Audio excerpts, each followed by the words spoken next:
мегаватт газ қосымды электр станциясы құрылысы екі кезең жобасына арналған осы бойынша өтіссіз қоғамдық бағдарламасы өтіс уақыты орын Ақтөбе қаласы мамандығын алған өтіс бойынша регламент келесі қарай регламент шығайды 14.00-14.30-ға дейін қоғам тыңдау қатысушыларын тіркеу деген және 14.30-дан 35-ге дейін жергілікті атқарушы өкілдері кіріспе 35-тен 40-ға дейін қоғам тыңдау қатысушыларын сайлау мына жерде 40-тан 55-ге дейін баяндамашыны тыңдау 55-тен 14.55-тен 15.55-ге дейін сұрақтар мен жауаптар пікір алмасу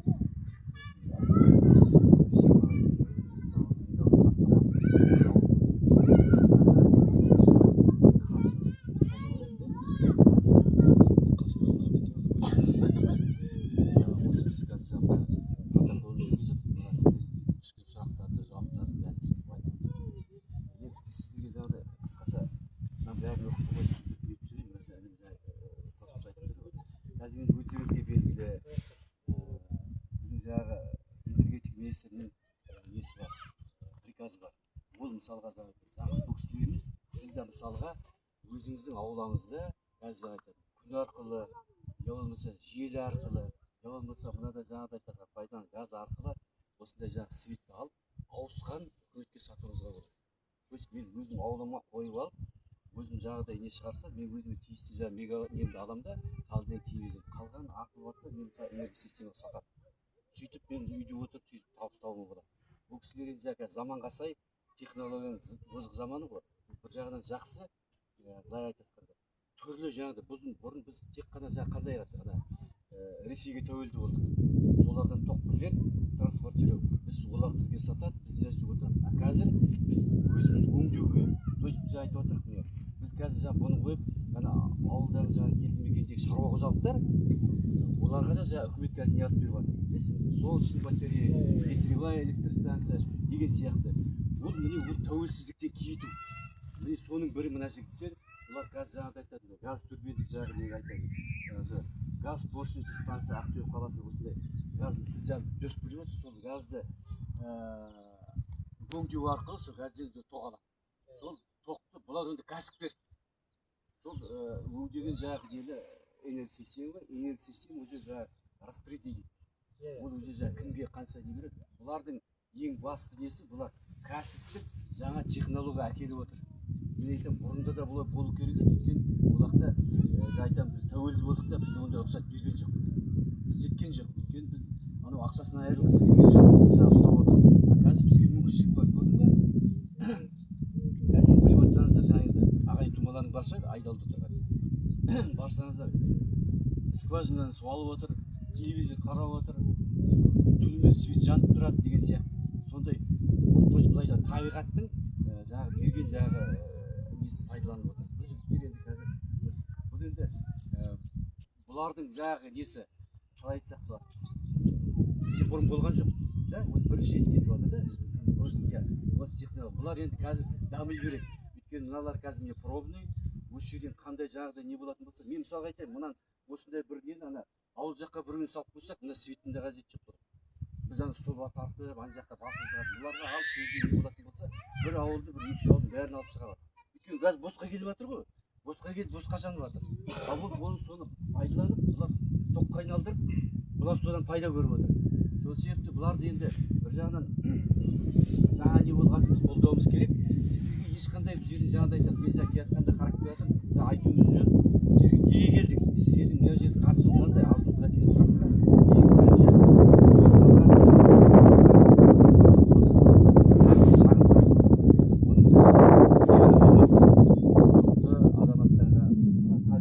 деген сияқты.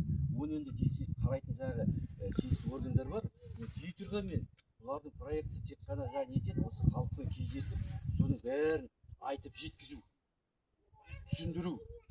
Енді жаңа сіз айтады, идеясын бұл жерде жаңағыдай айтқанда дауыс дыбысы, мен жаңа жолдан тарап келдім. бұл енді жаңағыдай алшақ орналасқан бөлек. Сосын жай ғана подстанцияға жақын үйде жоқ екен. То есть бұл жерге жаңағыдай айтқан ауылға былай айтып жатқан жерде алып бара жатқан зиян келтірмейді. То есть бөлектер өз алдына ешкімнен енді жаңағыдай айтып отырмын, талап осы жақын тұрған елменен солармен кездесіп солардың алдынан өту. Сол себепті сіздердің алдарыңызға келіп отыр. Енді жаңағы енді айтып отыр, жолшыбай жаңа айтып келе жатыр ғой. Оларға енді сіздер жаңағыдай енді кәсіпкер ретінде өз талаптарыңыздан былай айтқанда мүмкіншілігінше қарай көмектесем дегендей болып жатса, бұлар өздері шешеді. Жалпы бізден жаңағыдай қойған сұрақтарыңызды айтып келе жатыр. Автобус, жол, тағы дейсіз. Бұлар енді ол әкімшіліктің құзырында. Енді оны өздеріңіз білесіз ғой, қалай келіп жүрсіз. Ол енді жаңағы бюджетке қарай, қаражатқа қарай, мүмкіншілікке қарай, осы ауыл ішінде басында не етсеңіздер көресіздер, сіздің үйіңізге дейін барып ана жол салып беріп, қалай шебенкі тоғып жүрдік қой, білесіз ғой. Соқсақ міне өзі қазір қанша аудан болды, қанша үй болды, Құдайға шүкір. Ана жаңағы водозаборларымыз қазып бердік. Тағы деп жатқан сияқты. Міне жайлап көркейіп келеді, Құдайға шүкір. Тұрған жерлеріңіз жақсы, қалаға жақын, жол бар, Құдайға шүкір. Единственный жаңағыдай айтқан ана деген автобус, бұл да шешіледі. Оны біз қозғадық. Мынау жерде жаңа бір мынау үйде ғой да, бір инвейт болды ғой да. Сапар жүрдіңіз ғой, ол кісі қалай еді қазір машинасымен нетіп. Сол кісіге бола жаңа ғана 41-ден автобус нетіп, шамалбақ не болды. Ну, қазір қалай? Әр ненің жаңағыдай айтқан өзін ақтайтындай не болу керек те. Мына жағы жүріп жатқан маршрут, ол қаладан қаланың жаңағы несінен ақшалады. Оның қазір жаңағы GPS-і бар. Бұл ана үйде жатып нетіп алып, мына жерге келмесе, ол ақша ала алмайды. Өйткені ана GPS-тер. Ол келеді, көрініп тұр. Ана бензин атырап отыр, несін атырап, сосын барып қарайды да, ана жерге ақша жоқ па жоқ. Сол себепті олар өзінің жаңағы тиімділігіне байланысты. Мыналар да тап сондай. Мына жерге жіберіп қойып дым емес. Бірақ мына жерден келеді де бір адамға бола, ол өзінің ақшасын шығармайтын болса, ол айтады, көке, извини, мен бір рет келемін, жаңа ана барған екінші. Сол себепті мен сіздер қазір заманға сай азаматтарсыңдар ғой. Бәрін білесіңдер, түсінесіңдер. Сол себепті оны өзі ретіменен, уақытыменен. Бұл енді қазір мына неге қатысы жоқ, дейтерға мен. Мен жаңа сөзді қазір баяндамасыға берейін. Баяндама сізге жаңа егжетсем. Мен жаңа айтқан жоқпын. Мен Астана ауданы әкімшілігінің өкілімін. Жантөре есім.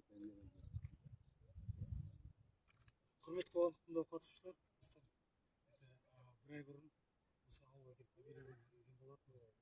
Мына жерге келдік, сосын Астанаға келдік. Мен осы салынып жатқан объекттің қоршаған ортаны қорғау бойынша экологиялық жобалар жасаймын. Енді баяндамамды айтып отырайын. Енді қоршаған ортаны қорғау бөлімі, қалдықтарды басқару бағдарламасы, өндіріс экологиялық бақылау және қоршаған ортаны қорғауға бағытталған іс-шаралар жоспары жөнінде айтамыз. Енді объектке келетін болсақ, объект өздеріңіз білесіздер, мына Жаңажан элеваторының қарамағындағы бетте орналасқан 1369 метрде.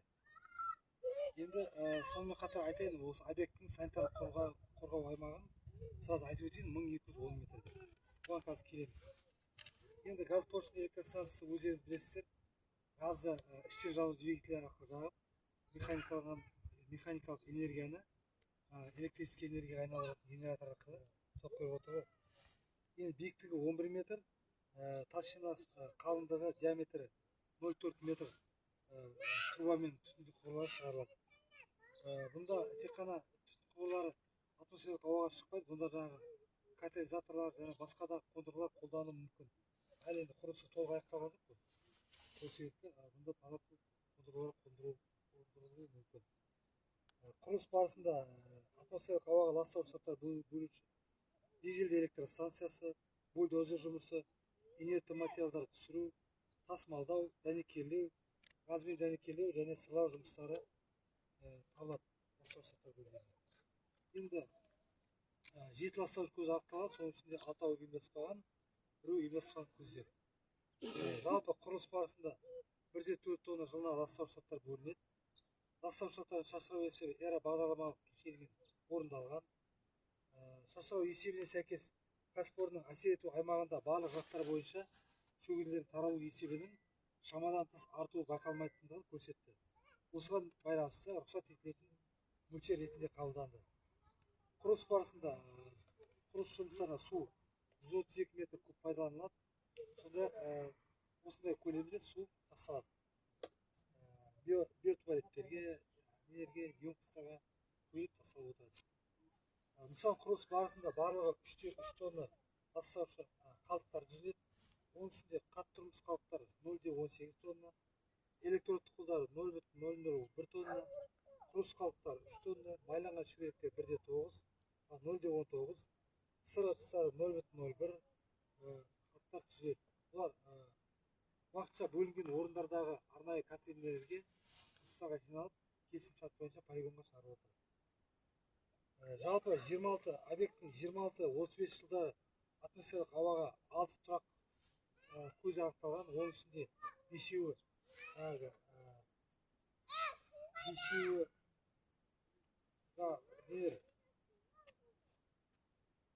генераторлар, 5 генератор, ГПС АСГ 2000 дейді, сосын біреу дизель электростанциясы. Жалпы құрылыс барысында, пайдалану барысында атмосфералық ауаға 1368-де 16 тонна жылына ластаушы заттар бөлініп отырады. Бұлар 9 атаулы ластаушы заттармен ластанады. Бұл да жаңа эра бағдарламалық кешенімен орындалған есебі. Енді жаңа айтып өттік, ластаушы заттардың шығарындарын төмендету мақсатында катализаторлар нелер қойылады, қанатты құрылғылар қойылып қойылады. Санитарлық қорғау аймағы 1210 метр, ал жаңа шеткі үйдің қашықтығы 1369 метр. Яғни ластаушы заттар осы 1210 метр ішінде, осы радиустың ішінде қатып қояды деген сөз. Ол елді мекенге ешқандай зияны жоқ. Осы объектінің пайдалану барысында қатты тұрмыс қалдықтары түзіледі. 14-95 тонна жылына қатты тұрмыс қалдықтары, пайдаланылған резиналық өнімдер 0,75 тонна, пластик ыдыстар 0,3 тонна. Қазір экология жағынан қоймаймыз. Тақырып экология. Түсінбейміз ғой біздерге.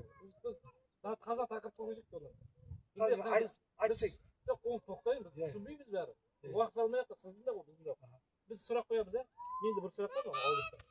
Мына бізге қыста ертең газға әсер етпей ма? Сол біздің сұрағымыз. Жоқ, ол болмайды. Ол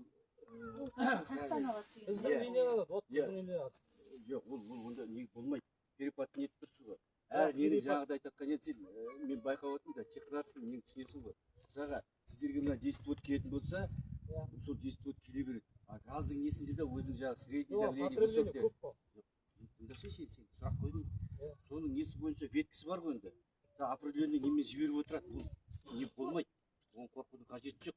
Бұл сен мынау жекеге кетіп жатқан не отдельно, анау отдельно. Отдельно линия тартылма не?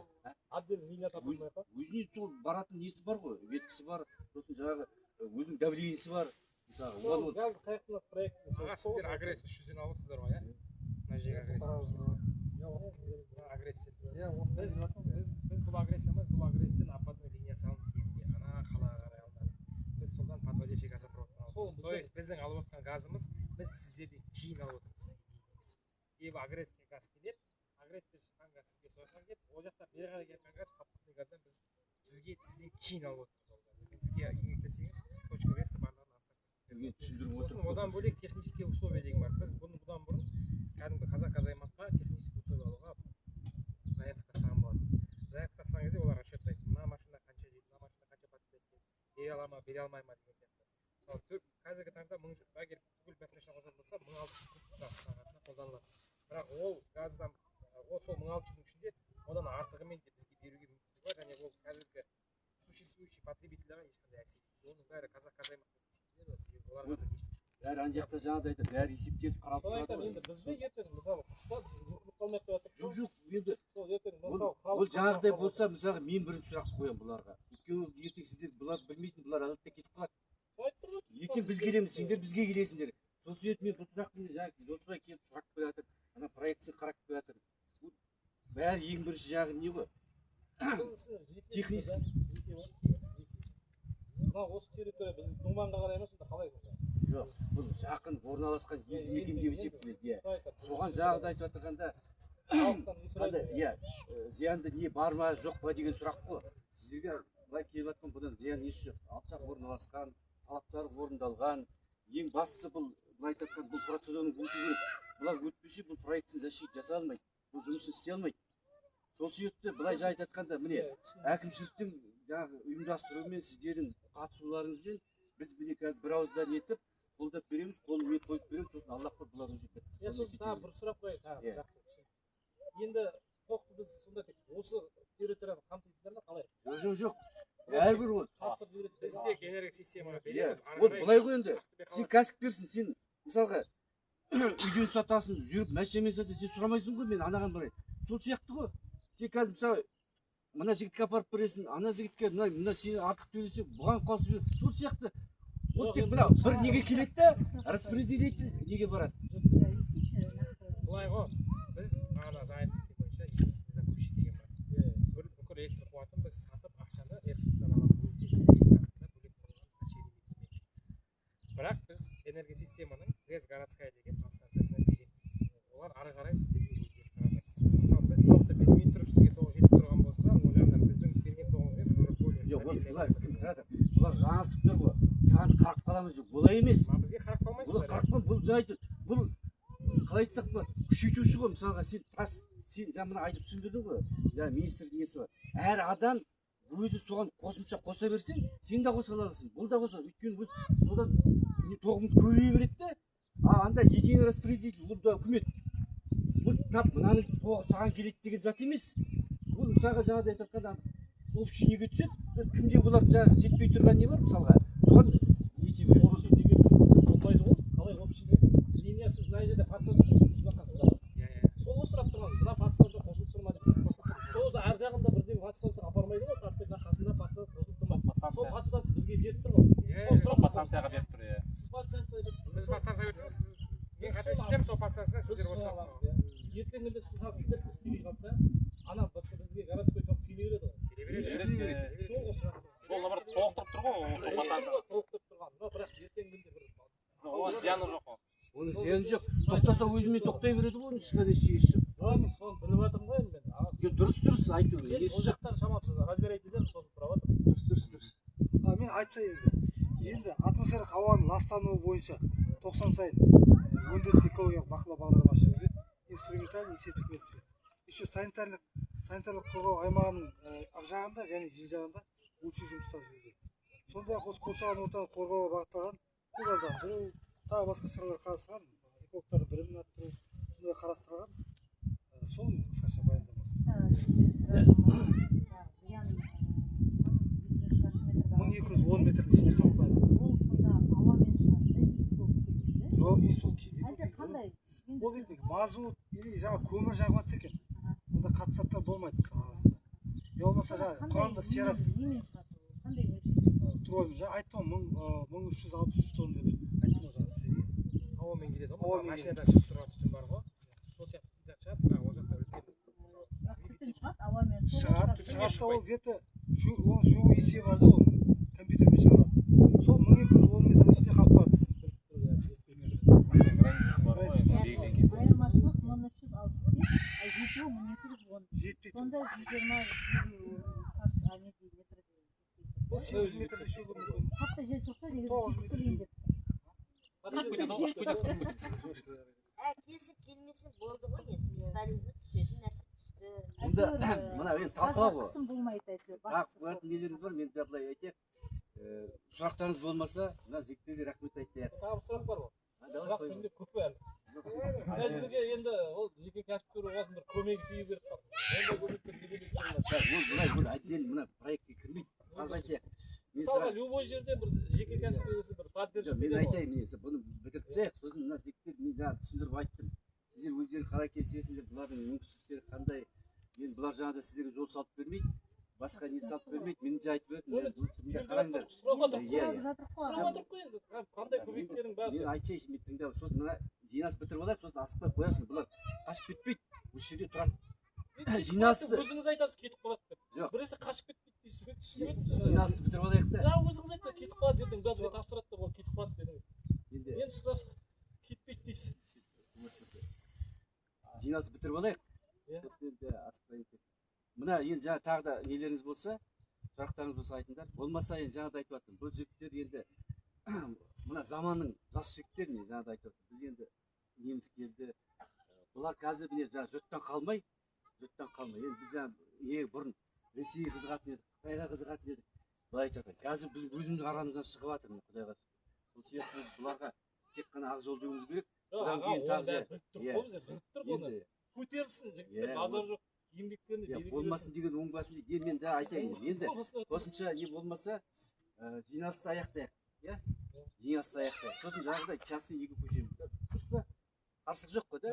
Болды. Енді мына жаңағы өзің ертең деген сұрақтардың міне жігіттер